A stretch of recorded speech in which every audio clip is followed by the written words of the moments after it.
Nick, before we get started, man, I don't even know. All of our car conversations sometimes blend together because we talk on the podcast, of course, every week.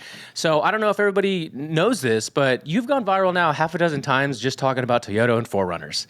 And this past weekend and week was no different than when we first started the show as little nobodies who, were just talking about the little Twucks and the BMWs. And we got millions of people to interact on a couple of videos across platforms on your take. Well, I think you and I are pretty shocked by that. There seems to be a lot of people, supporters of Toyota as a brand, and a lot of those people evidently are pretty delusional. They don't understand the brand that they support. And by the way, we see this across all brands, okay? So I'm not just picking on Toyota, but yeah, there's no doubt that people have a really hard time with lightly used. Those two words seem to be things that when you say them, people go, well, a new one, it costs this. And it's like, no, I said lightly used. And again, I have offered people in the comment section, if you'd like me to walk you through, these are guys in the business. Let's air quotes that. In the business. They go, that's not true. It's like, guys, I sent the actual listings and talked to the dealerships. You just don't know what you're talking about. And we need to keep reiterating this stuff to all of you who are following us, because this is the kind of groupthink that gets people to buy shitty cars for too much money. And that's what we're going to talk about today, along with a lot of other headlines. But more importantly, before we start, if you're new to the show, because we had a significant bump everywhere. Plays on the audio, plays on the video, plays across socials this past week. So thanks to you guys. If you're new to the show, we usually say this in the middle, but if you're new, this is what we do every week. We talk about car trends, news. We get things that go viral. We talk about those. We take your questions, your emails, which is clutchculturepodcast@gmail.com. We got several of those to try to get to today. So leave us a rating and review if you enjoy the show. And if you're new, buckle in, because we've got a stop sale order to talk about. We got GM. We started the year talking about all these great sales numbers. We got a lot of good attention. The exact GM went from the golden child to as fast as anybody. Like, you couldn't handle this. I just paid my first quarter taxes. Like, these guys just barely got out. This is unreal to me, and I've been doing a deep dive the entire week, periodically, every day, little by little, just kind of hearing what's going on, 2021 models to 2024 being affected by some issues. But before we get into the nitty-gritty of it, for people that don't know, give them your most simplistic explanation of a stop sale order. It's about as bad as it can get, right? I mean, let's call it what it is. Recalls happen all the time, okay? Let's be very upfront about this, that consumers hear the word recall and they don't realize how many millions of cars every year for decades get recalled, okay? You guys who own cars and keep them a long time, you may even get something where your car is 10 years old and a recall could hit, okay? Recalls are very normal. Stop sales, that's a whole different animal, okay? This is about as embarrassing as it gets. Besides you just going bankrupt and going away, okay, like your car company just doesn't exist. Fisker, think of that a couple times. DeLorean, whatever. That's the most embarrassing thing that can happen to a car company. This is about the second most embarrassing thing, where they basically say, your car is so bad, we're going to stop selling it.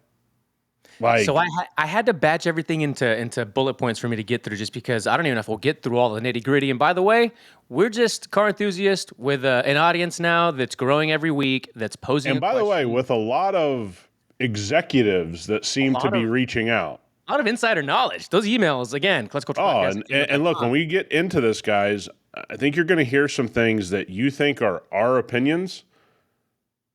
They're not our opinions. These are people, supply chain managers, VPs, presidents, engineers. Like, that's what we've been trying to tell you, is that this business, while everyone's driving Aston Martins that nobody's going to buy and nobody gives a rip about, we're going to talk to you about the GM stop sale, which is what affects you, the actual car enthusiast. Yeah, which we had people who hadn't even been aware of the stop sale DMing us about 2023, 24 trucks, Tahoes, Silverados that they were looking at buying. Just oblivious to the fact, and if you're listening, I know you are, no knock on you, you just didn't hear about it yet, right? You were going to hear about it. Yeah, for sure. So when we made them aware of it, they were like, that's all I was really looking at. I really wanted one of these models that had one of these engines. So to kind of summarize it real quick at the top, 600, from what I've read, 600,000 to 700,000 units are affected from these crankshaft, these rod issues in GM trucks, Suburbans, Tahoes, some of their best-selling, most profitable vehicles. And we're at this Yes. point where I got to pose to you, how does this big of a defect involving things like crankshafts and rods, how does it get this deep into production before you hear anything that leads to a stop sale? Like you said, we're just posing questions Of here. course. Hey, just asking the questions. Did the VW engineers just find out the day the government told them, hey, you guys have been under-reporting or over-reporting your miles per gallon on your diesels, or you put this chip in the car and that gave you different testing results. Do you think everybody found out that day? Because I can tell you this: General Motors didn't just find out they had this problem. That's what makes it. They have to hope now, and by the looks of it, this is probably not going to be avoided, that they don't get investigated now.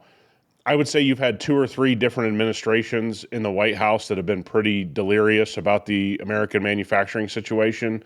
They don't really hold people accountable, so they're probably going to get lucky there. They're not going to be held accountable. And by the way, they wouldn't have been held accountable under the last 2 to 3, 4 administrations either. Let's not forget, you go back to Obama, he bailed out all the car manufacturers, so it's not like they were held accountable for bad decisions.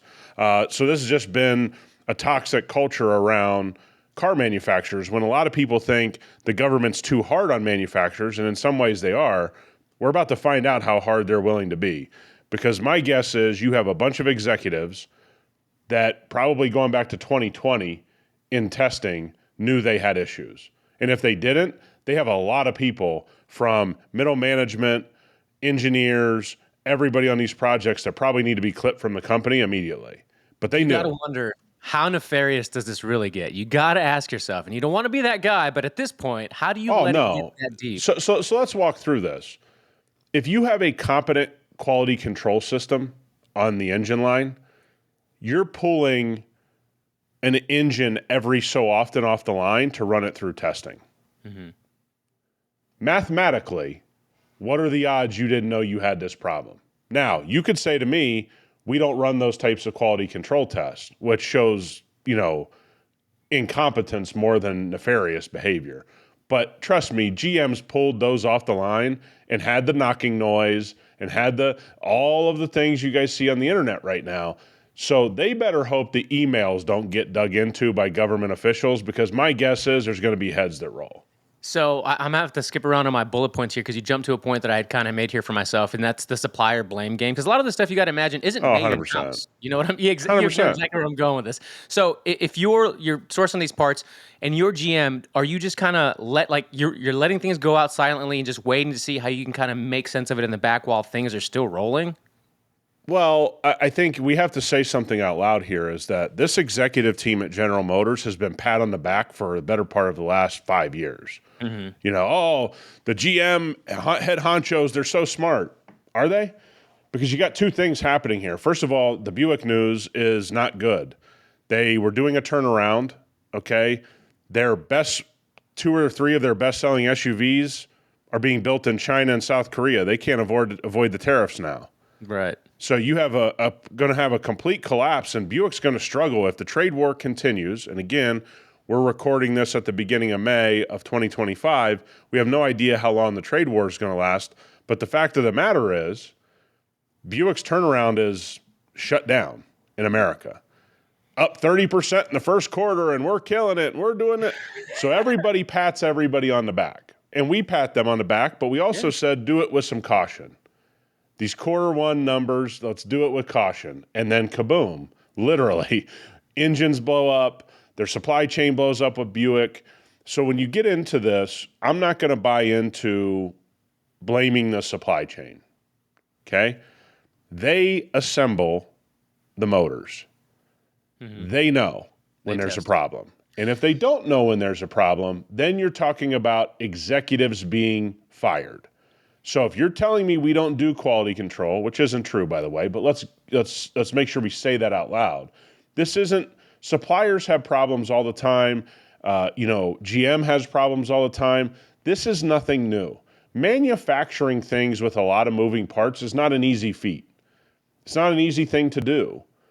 That's why you have so many checkpoints and so many different things that are redundancies to check things. To have this massive of an issue, they didn't find out about it last Tuesday, folks. They've known about it, my guess is 5 years, probably a year before they put this engine in. They knew they had this problem, and they said, oh, we'll work through it. And they didn't work through it, and now they got a stop sale. And the reason they have a stop sale is they have no way to fix the engines. So let me pose this question to you. Is there a known threshold, in your opinion, where an OEM says, we have to act, or is it more of a calculated, based off the cost and the exposure of what's going to happen? No, let's not give them a lot of credit here. Okay, they are 100% worried about the government regulators coming in that building. So what happens is, let's call it a crescendo happens. Okay, I like right? it. You like the big words? You like the big words? You get to a crescendo where maybe their lawyers have heard from the government lawyers a little too often about the same issue, those types of things. Do not ever think any of these executives are going to step in and do the right thing. Just, hey, we're stepping in to do the right thing, because you would have stopped production before you did, right? It's just like when people go, oh, look, Toyota's going to replace all the engines. Toyota's frightened to death that those regulators are going to go into their supply chain, go into their organization, and start picking it apart. Let's be very clear. None of these companies do things out of the goodness of their heart, or, hey, we know you guys are having a problem. That shit doesn't happen, okay? And by the way, if you're a Ford guy, if you're a Chevy guy, if you're a Toyota person, none of your companies are better than the next person. That's why you shouldn't be loyal to any of them, because this is what Chevy GM was going to do. They were going to have something like this happen. Now, could be a minor recall, little airbag light, okay, easy fix. You start talking about engines, the one thing GM has gotten wrong here is not being ready for what they knew was coming. And by the way, they knew this was coming. Yeah, that's the crazier part too, right? To say we don't have the capacity to kind of crank out the engines that we need to replace these orders.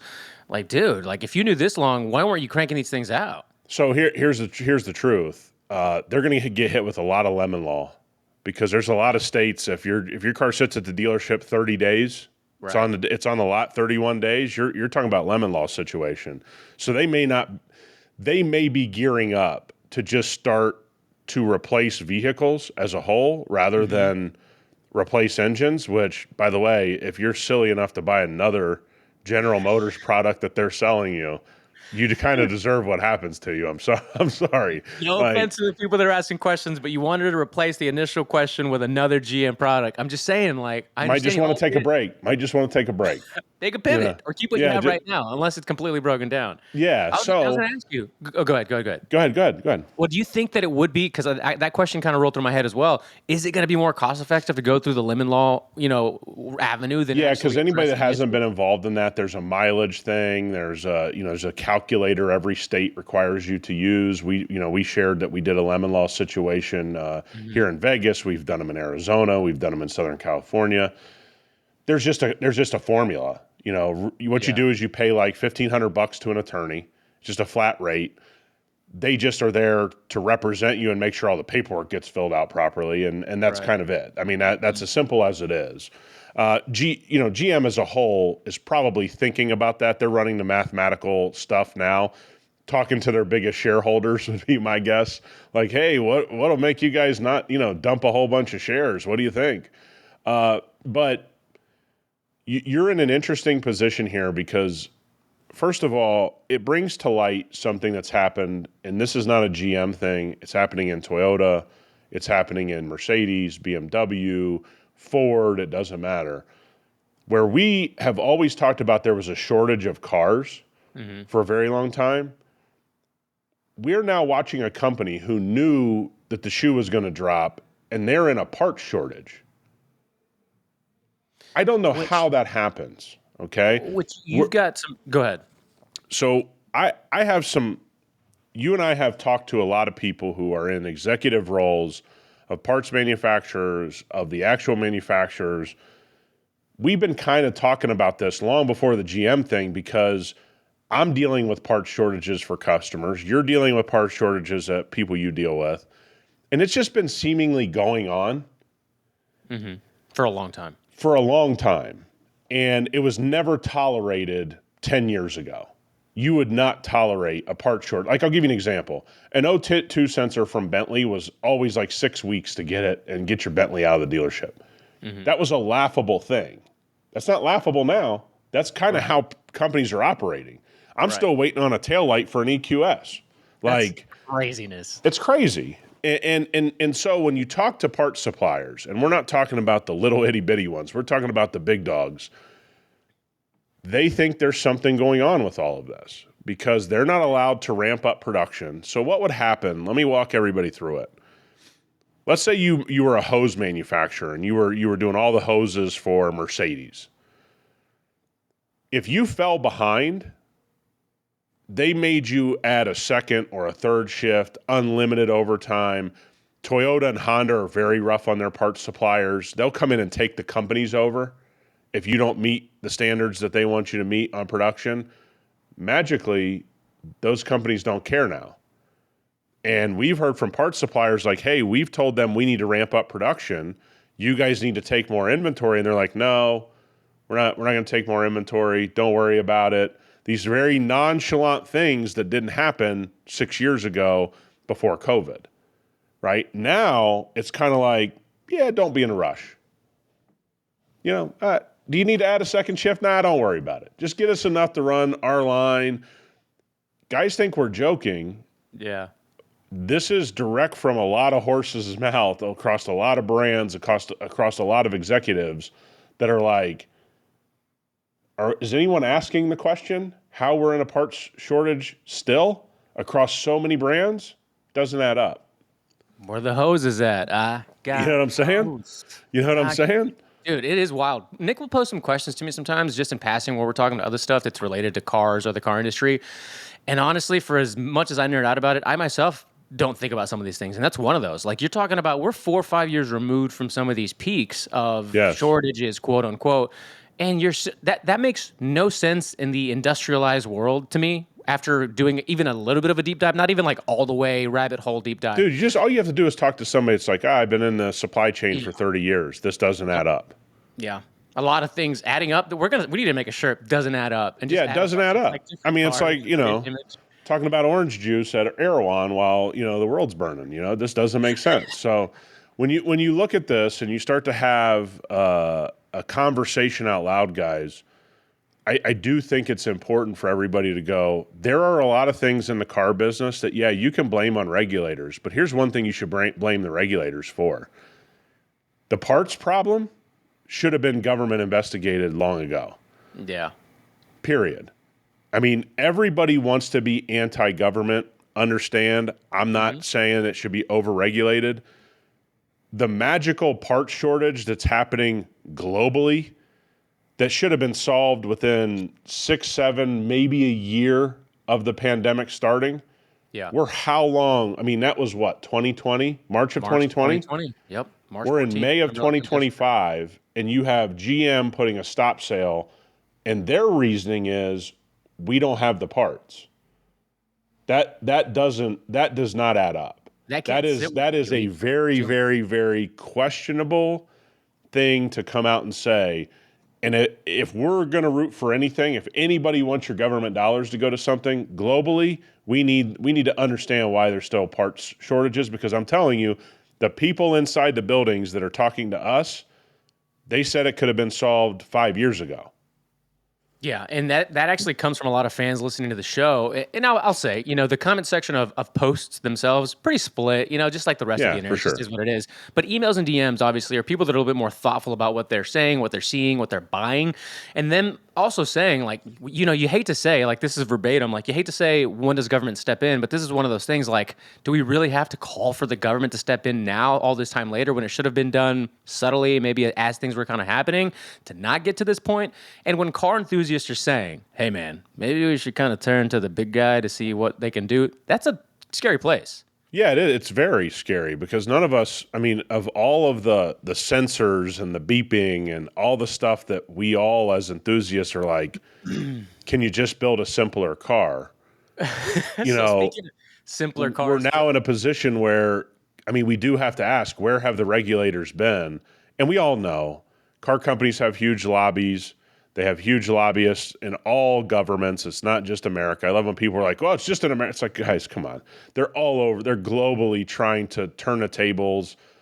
This is for a company that's been so celebrated, making so many smart moves.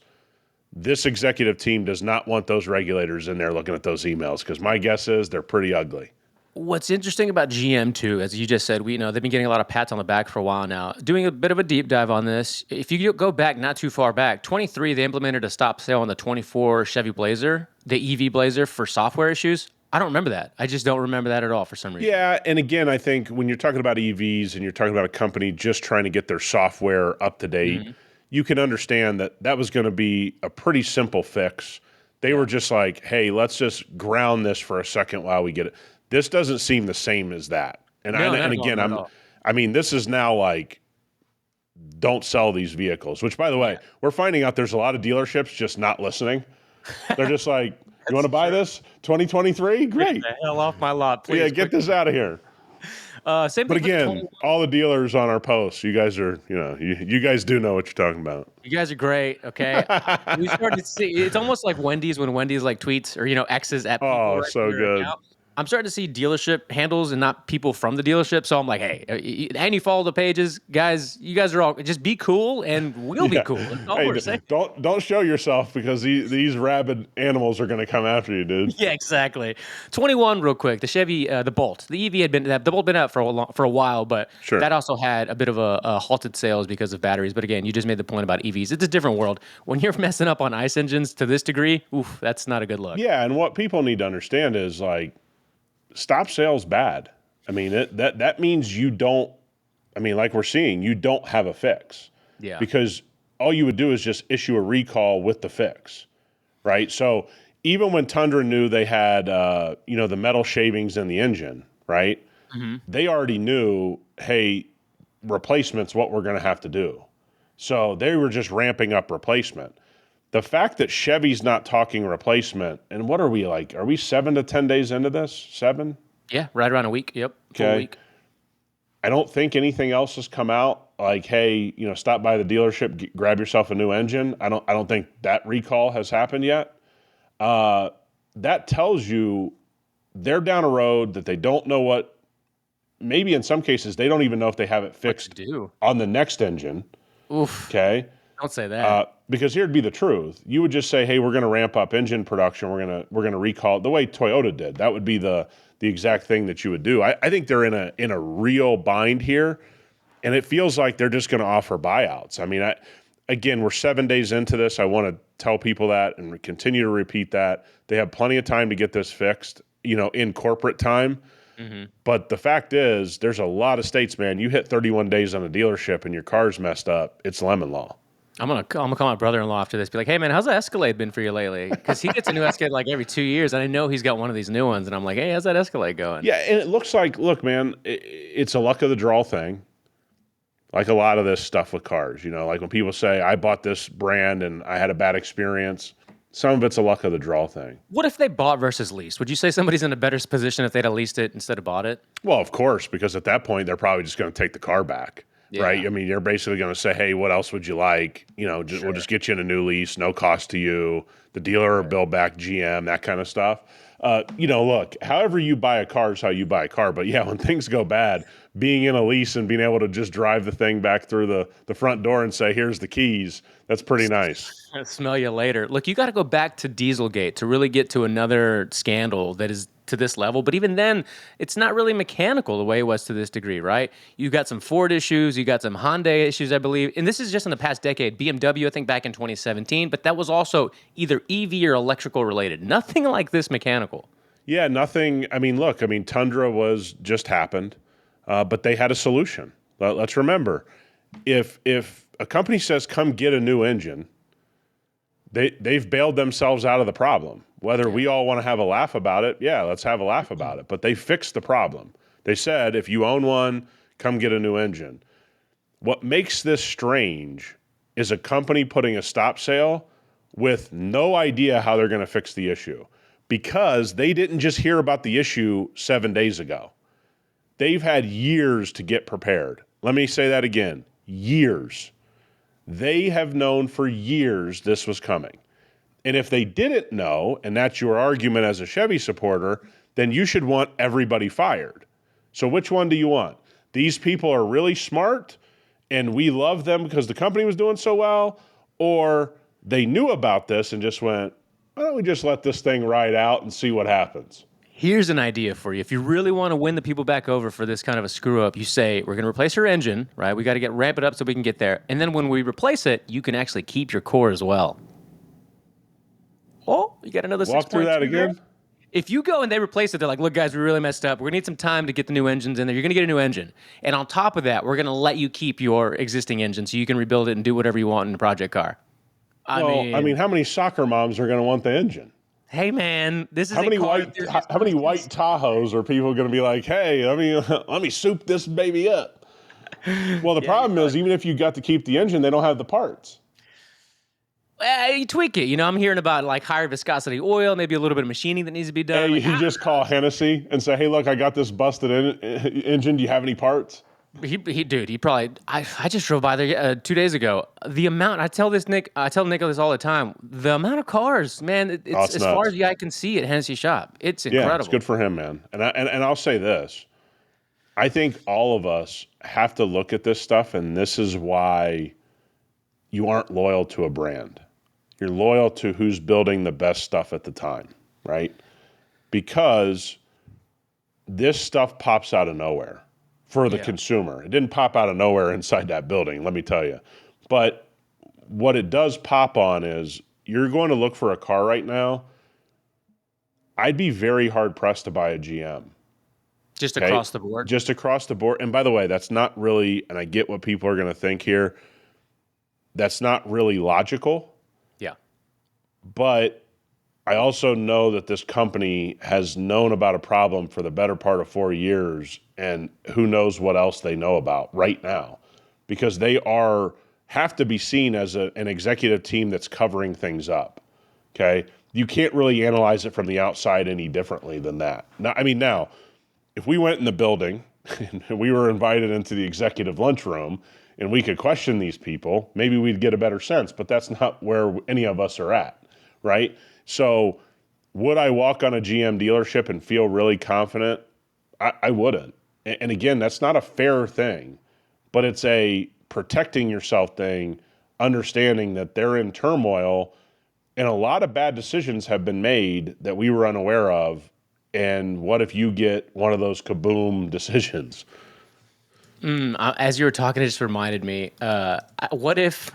I know Zuckerberg was on Theo's podcast. What if he was on there? Because he was talking about his car. I don't know if you saw it. I actually have the video queued up to play later. I don't know if you saw it. If you didn't, don't even say anything about it. I didn't.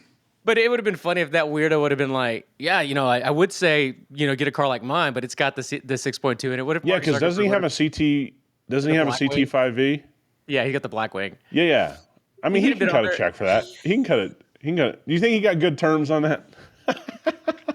What if he would have been like, yeah, I love this car, but the engine just went out and they won't replace it for me? Yeah, no. And by the way, as I say this, if somebody offered me a CT5V Blackwing at a good price, I'd still buy it.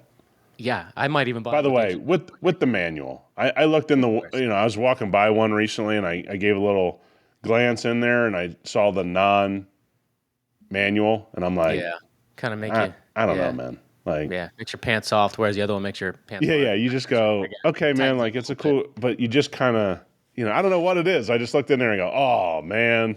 I never asked you, what did you think about the Chevy SS? I know it looked like a Malibu. Oh, loved it. Yeah, big fan of it still myself. Loved it. Yeah, no, they come up for sale quite a bit. Yeah. I see them. I think fantastic. I mean, if you just needed like a get around, maybe had one kid. I think it's a little tight with two kids now that I have two kids because the seats, the kids' seats these days, buddy, takes up some room. They got more protection than that Slate truck's going to have. I'll tell you that. Hey, don't get on Slate. That commercial was hilarious. It was, dude. We got so much of a good response from that. People in the DMs were like, it's already on pre-order. The wife knows we're getting it. All right, with this, that, and the other. People are excited for it. YouTube, same thing. People are excited for it. Yep. A couple of people, they're just like, I don't see it coming to production. A lot of cars like this. Yeah, look, man, and we said that right out. I mean, it's got to make it there. What a great idea, though. I mean, listening to the market, understanding the market. Mm-hmm. There is no reason a company like theirs should be doing this so well above all the other companies. And did we talk? I'm sure we mentioned it, but there was a newer article since last week's podcast talking about how it's going to be built in the Indiana plant. So it's one of those things you can rally behind as well. Like, okay, we want to bring some jobs back. Let's build these cool little trucks here in the States and get people excited for it. Well, and again, this is what people have been telling the Fords and the GMs and the Dodges and the, guys, just give me something bare bones. And I think they thought, and I really believe this, by the way, talking to many people inside that work inside these manufacturers, that people say things and they don't mean them. They're like, oh, that's what people say they want. It's like, no, I know a lot of people that if you just built a $25,000 Ranger that was bare bones and you had crank windows and an AC and a place to plug their phone in, they're kind of good. And I'm not saying that's the only car they're going to buy. That's where I think automakers got really off base is they didn't understand that, hey man, there are a lot of people that would buy a third vehicle if it was just something like this Slate. No, 100%. Let me pull the article I'm referencing up again, just because also this angle, I mean, that right there, why is that so, like, I get tingles in my pants? Hey, like, they did an awesome job, man. I do hope, and let's keep saying this comes to production. Okay, a lot of things can happen. A lot of things can happen, all right? This is what so many people were just like, can you make something really simple? If they had started with this, man, if this was the first or one of the first EVs introduced into the Whole world different or to ball the game. country, Whole different ball game. Yeah, we wouldn't have this crazy six-figure EV arguments that we're constantly having, the depreciation, value conversations that we're having. And real quick on the factory too. Apparently, so it's going to be in Warsaw, Indiana. According to the report, this is from Business Insider. It's a 1.4 million square foot factory operated as a printing facility until 23. The compound has office space in addition to 2 production facilities in which it takes up 600,000 square feet. They're serious, man. This is that's a lot of square footage. Yeah. But I'll say this: we did get some messages. Maybe Slate stole our idea. I don't know. I don't want to put that on Jeff, but maybe he did. I'll text bring him. it up at your next brunch. Yeah. Yeah, bring it up like, hey, do you want the huevos rancheros, or I'll order for you. You might be running late.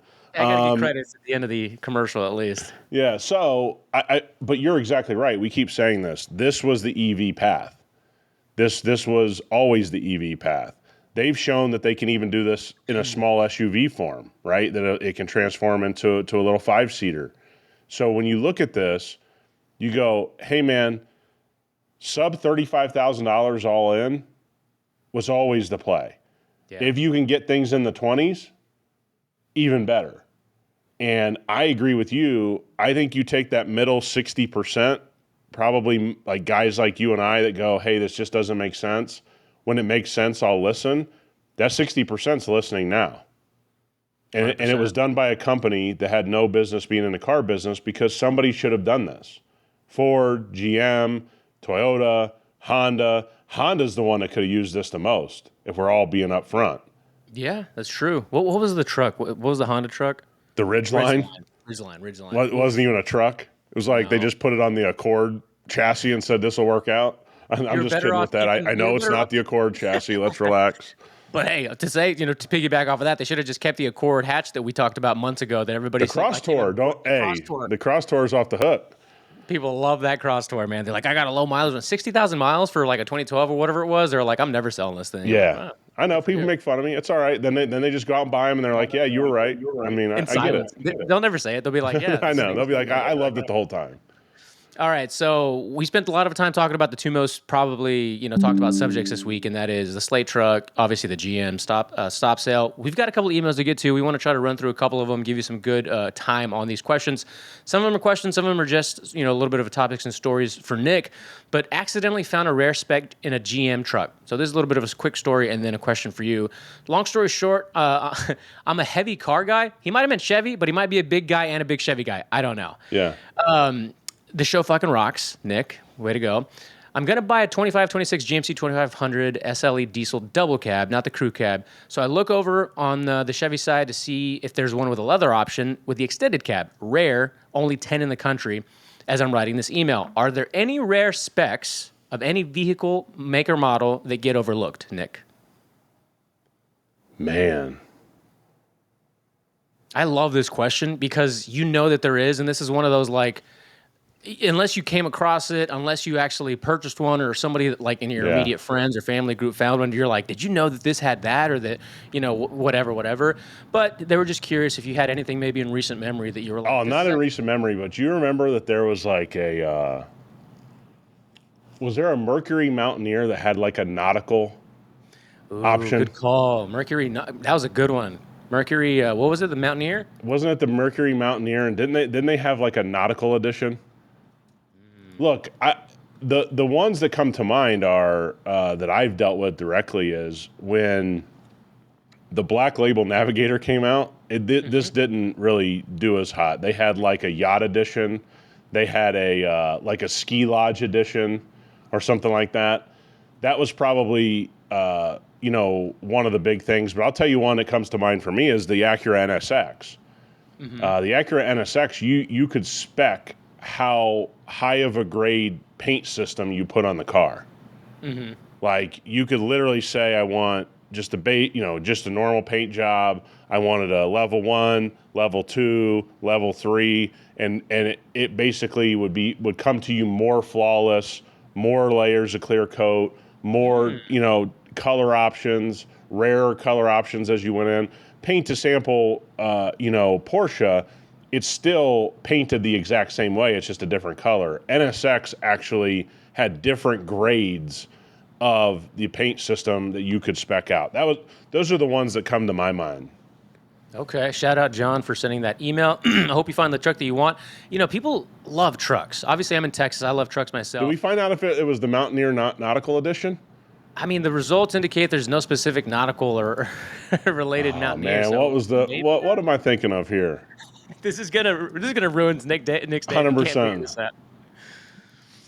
That's funny. Oh man. After the show's over, he's gonna text me. 100%. Man, that bothers me. Something like that though. All right. Shout out John for asking that. But actually, let me ask you now. Have you ever bought a car based off of like maybe a rare spec or a rare thing that came with the car? Or did you ever look for one that just didn't find it? Yeah, I mean, look, in the BMW world, this is where I've bought and made the most money, is sunroof delete, single hump, which means it has no navigation or infotainment system in it. Those are the things that drive price up to the right crowd, right? So people have to realize that a lot of this special stuff doesn't drive price in a lot of cases.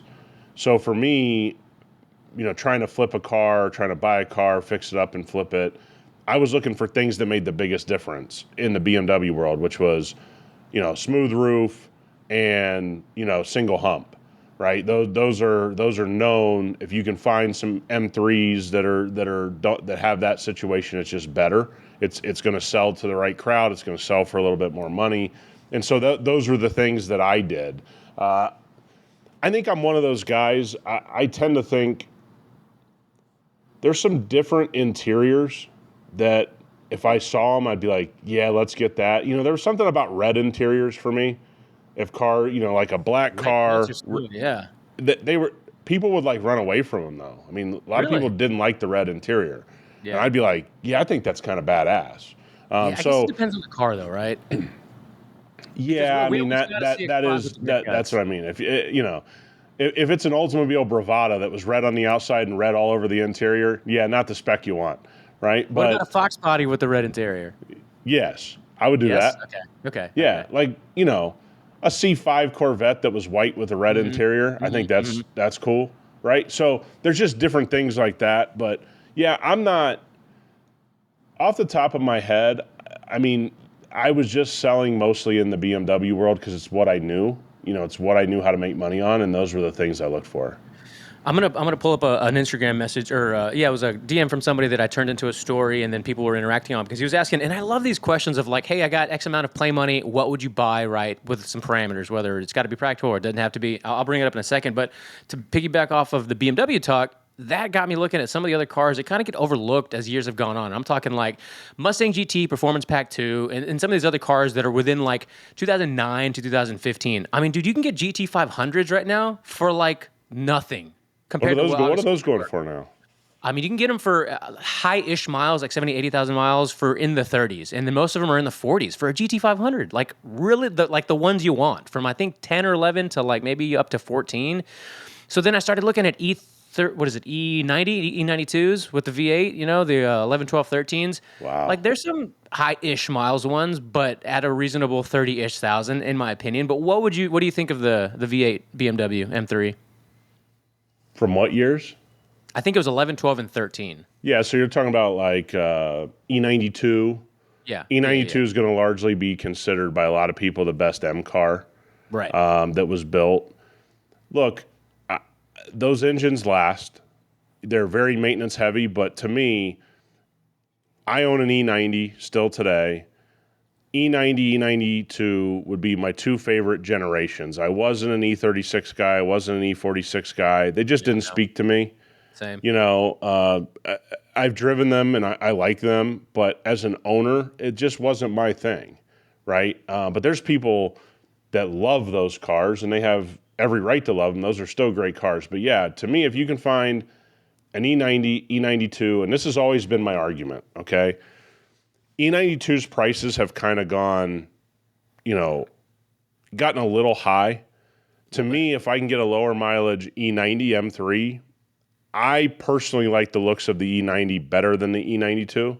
Mm-hmm. Okay, that's going to be controversial. There's going to be guys that don't agree with that, and they're going to say they like a little bit more of the straight lines of the E92. I don't think you can go wrong with E90 or E92.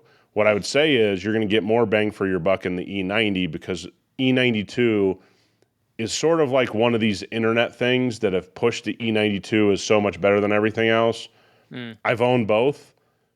I would just get a lower mileage E90 before I overpaid for an E92.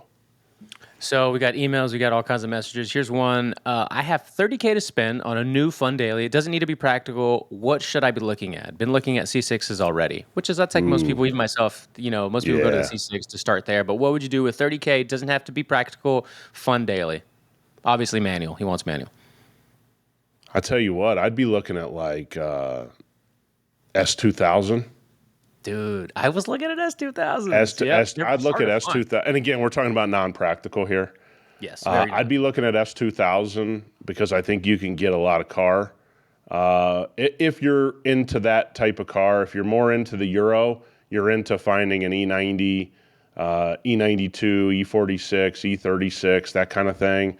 This is where when you ask these questions, if you're trying to find the most modern, we're kind of the wrong guys to ask because I also think it's going to be tough to find something more modern, extremely fun. Look, I don't think you can ever go wrong, and we have some guys that listen to us that are diehard.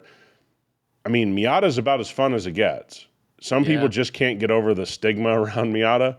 Right. But again, you've kind of said it. I mean, if you can go back and buy a GT500. GT500? Yeah. If you can buy, I mean, what is a GT350, a used kind of higher mileage GT350 going for? Also I will actually tell you that right now. Real quick, Cayman S came a couple of times. Yes. What are your thoughts on the Cayman S? Yes, Yeah? Great vehicle. Great. That would be, if you could get a Cayman S. So my stock answer used to be, this is not the way anymore. If you could find a 996 Porsche, because everybody hated the headlights, who's like a Porsche purist, that was the greatest value. There's another one to go look at. If you're looking for fun, go look for a 996. You might be able to get into a higher mileage turbo for 30, 35,000. Maybe not. Those prices have gone up a little bit, but I would be looking in those types of vehicles. Again, E90 over E92 because I'm going to be able to get more car, right? Those types of things. But S2000, you can get a more modern Miata and be under that $30,000. So it's a matter of what you want to have happen here. What do you think a 2017, 2018, 2019 GT 350 is going for with most between 20 and 50,000 miles. 41. Not bad. 46, 44 to 51. Dude, that's a lot of car for 44, 41, Yeah. 50 I grand. mean, dude, especially if you can find it on the low end, like 25,000 miles. Yeah, I mean, here's one with 20,000 miles for 56. 51. I mean, look, you're an Audi guy. I mean, what about an Audi RS3? I did say that. Yeah, that's what I would have said. RS3s, because you can find them also, but when you start getting just above 30 now in 2025 is when you start getting into you got RS3s at low miles, whether it's the previous gen. Well, it's only going to be the previous gen, and you're right in the mid 40s. You add another $5,000 to $10,000, you start getting into Audi RS3 with the cool 5-cylinder. You start getting in the GT 350. You start getting into tons of GT 500s. It's like you got to really start making a decision now. Do you want to stick to the C6 American muscle kind of thing, or you want to try some Euro stuff? But my thing is, I don't think you can ever go wrong with a C6. So no, I totally agree. I think that's the guy's choice. But this is where I would kind of, let's call it, wait out the economy. Yeah, at least for like another year, maybe. I wouldn't wait a year, but I think the next 60 days are going to be pretty important because we're going to start to see the effects on shipments coming into the port. You could see some job loss. You could see some turmoil. So I think I would pause for about 30 to 60 days and really be on the search for what I want. So if people want to know my system here, my searches, if I'm shopping for myself, and let's call it I have $30,000, I start extremely broad. Mm-hmm. Like I'm just on websites all day, and all I put in is the amount of, let's just say I want a V8, I want a, whatever it is that I want to meet the specs. I tell you what, Chevy SS, we just talked about it. Always on the list, yep. Just hard to find manuals. There's like 2 the last time I looked. Yeah, so there could be one you could wait out, and maybe you find one for $32,000. Pretty great pickup. Okay, but it might be higher mileage. Yeah. The other thing is, so I start really broad, okay? And I start with my parameters. And that might go on for like 30 days where I'm just, I've set up all the email notifications. I've set up, you know what I mean? I'm just getting stuff coming in. And then after about 30 days, I'm just giving people random time here, but after 30 days, I go, okay, these are the 4 cars I really want to hunt, or the 3 cars that interest me after really looking for the last 30 days. And then that's when I get hyper specific. Now I'm going to say, don't like this car in black, only like this car in blue. That's when I get hyper specific. And then I just wait that thing out. I send emails, I send offers, I call and get offers. I mean, that's what I do. Bro, you're giving away the masterclass. People are supposed to be able to buy this in the summertime. You're giving it all away for free right now. But again, I'll tell you where people really screw up. And this has been the whole history of me in cars. If you have a hard cap on what you can spend, you've got to be the most patient. Right. Right? Sense. So if you say, like you're saying to him, and I would say to him, if you find something for 34 that you love, can you buy it? If the answer is no, then you got a hard cap at 30, you're on the hunt for longer than most people because you have no wiggle room. And so patience is going to be the thing that gets you over the top and gets you something that you want. But let's be clear, C6, it's a lot of car. And I don't think you would hate that experience for 30 grand. For sure. And the amount of E39, E36, E36, E46, like a ton of BMW suggestions in that little thread that's pinned on one of the videos. I would say this. Look, I've owned all of them. I've owned E39 M5. I've owned every BMW you've wanted from 2011 to 1999. Any model in there I've owned. People love the E39 M5. I made, we'll share this story one day, but I made a ton of money on an E39 M5. When I bought my E90 M3, it never made me want to go back to my E39 M5. I mean, I loved it. It was fun to drive around.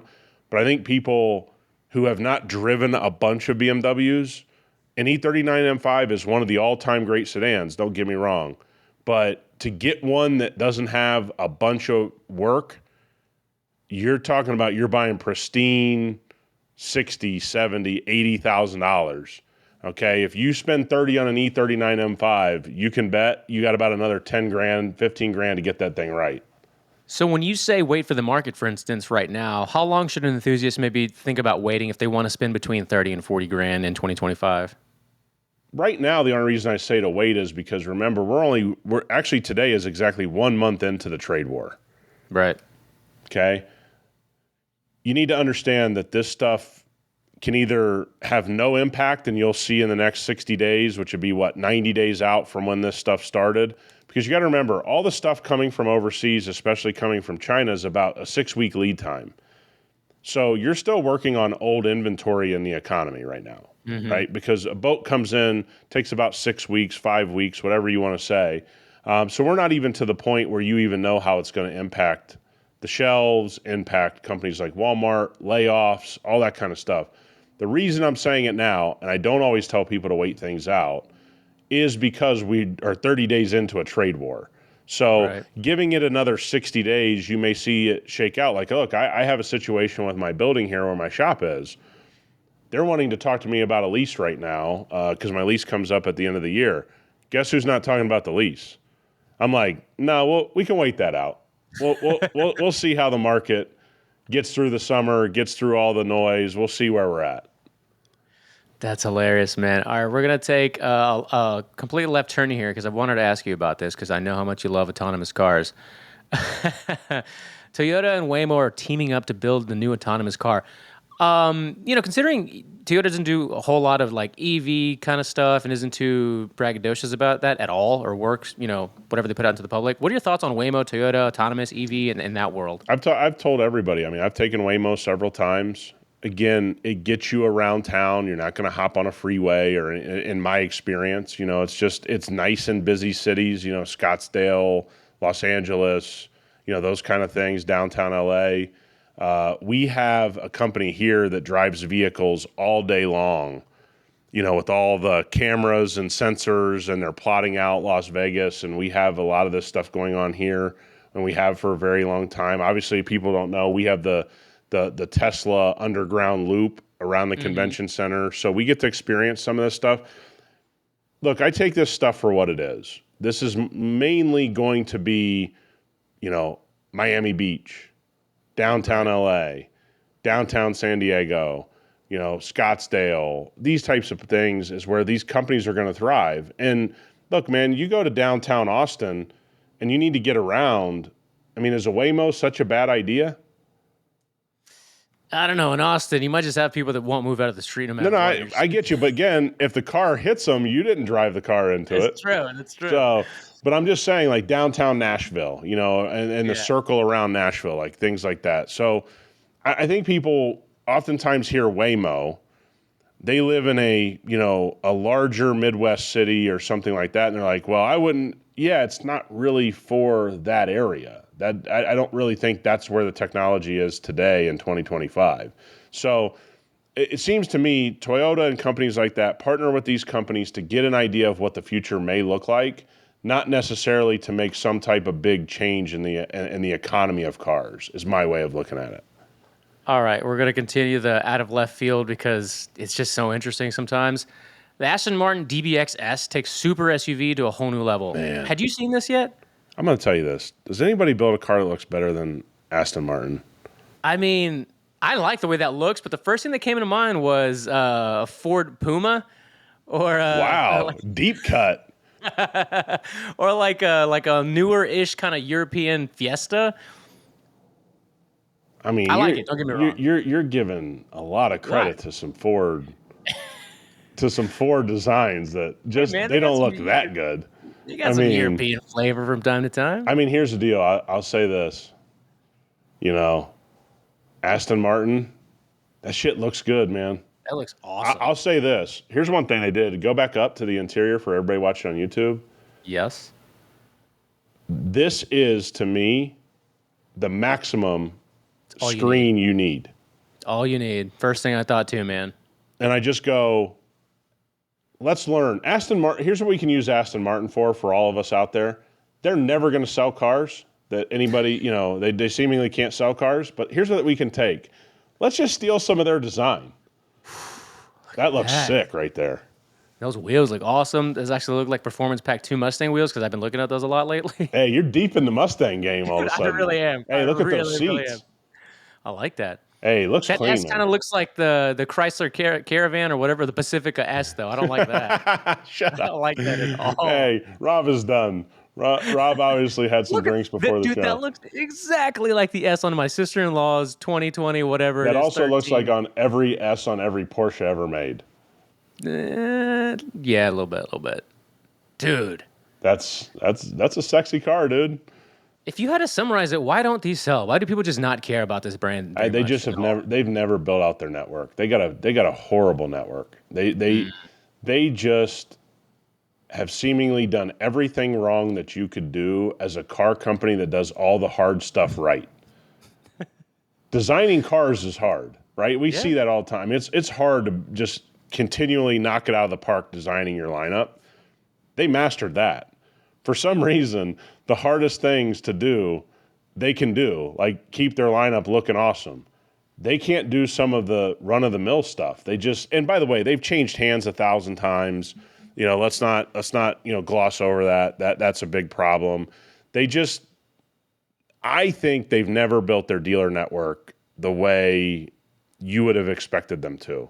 There's no reason that a Ferrari or those types of companies has this more sensible way of running their dealer network and the professionalism out of those dealer networks and those guys and gals that work there that do such a good job talking to customers. Aston has not done that very well. Now, you get into the northeast part of the country, they do it a little bit better here in the United States. On the West Coast, it's kind of non-existent. They never. It seems like their planes never got to Los Angeles, I guess, is what I would say. All right, we're gonna end on one that I think is ridiculous. But let me ask you this: do you think every cool or big car model for every manufacturer should have an EV version? If it helps them meet the government regulation, I think that's something that they should be thinking about. Yes, like essentially what we're watching Mercedes try to do, which is just to put at the end of the lineup that's going to be their EV. I think it's uh-oh. This stopped Nick in his tracks. Mazda patents what looks like a promising electric Miata. Do you ever wonder Are why we? on patents the cars look so goofy still? I know, right? They literally went to a Microsoft or Scribble or whatever the hell it is, Paint, and they just Yeah, got their literally. 6-year-old to paint. Hey, go ahead and do the schematics for the patent over there. That looks not promising. Yeah, that's crazy. Oh, did I lose Nick? Technical difficulties. But real quick, your thoughts on a electric Miata?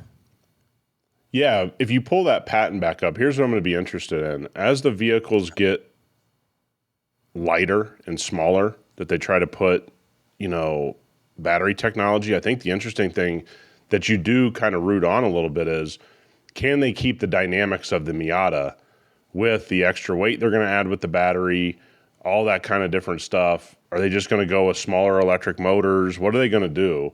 And what kind of range do you have? And like you said, I mean, there's a conversation to be had is that I think they can get through a lot of regulation if they do this in their lineup, right? They can meet a lot of the EPA governmental regulations around the world if they just add, hey, we build the Miata, but we also have this Miata that gets this much, electric range. And I mean, don't you think that's kind of what is going on here? Yeah, but I gotta say, we gotta get like 1,000 miles out of a Miata with a battery. You know what I mean? Like this shouldn't have a Dude, range how issue. heavy would that battery have to be? I don't care. We're not using this for a fun car. This has to be a commuter car that just looks like a Miata. It's Dumb. just a single guy driving back and forth to work. He's like, I wanted to buy a Miata instead of a Yeah, Model it's 3. just a seat. Yep, it's just a seat in the center too. If I can have it, it's just like right in the middle, and the rest of the car's a battery. No passengers. No passenger. You don't want that anyway. All right, Nick. Great episode, man. Guys, if you want to send an email, we have some other ones. I'm going to summarize because they were really long. And as the episode went on, we did a lot on the GM. So, clutchculturepodcast at gmail.com. Please leave us a rating and a review also across the internet. Follow Nick at Let's do some HyperClean more of Nick, those next HyperClean week. Store, of course. Yeah, Let's do some absolutely. more of And those then emails I'm at next Rob week. GTV. Absolutely. All right, brother. We'll see you next week. All right, man. See ya.